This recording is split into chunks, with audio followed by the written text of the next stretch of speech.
শিক্ষক এবং আইনশৃঙ্খলা বাহিনীর ধাওয়া পাল্টা ধাওয়া যেন থামছেই না কোনোভাবে।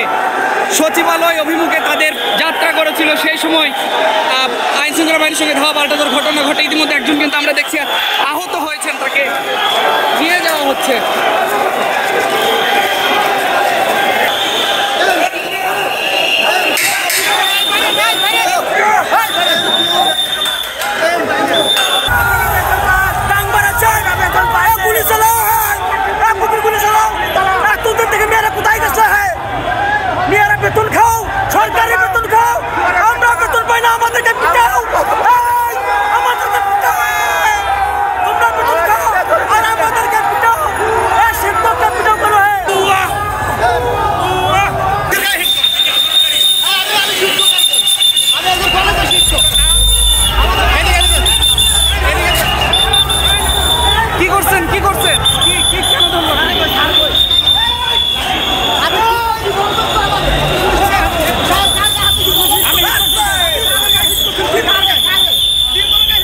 আইনশৃঙ্খলা বাহিনীর উপর হামলা করেছে এমনটাই কিন্তু আইনশৃঙ্খলা বাহিনী তাকে বলছে যে পুলিশের গায়ে হিট করেছে, মূলত সেই জন্য তাকে গ্রেফতার করা হচ্ছে।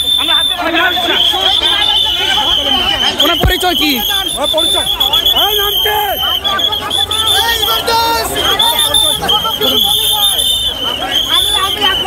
কিছু বলে না, আমি এখন বলে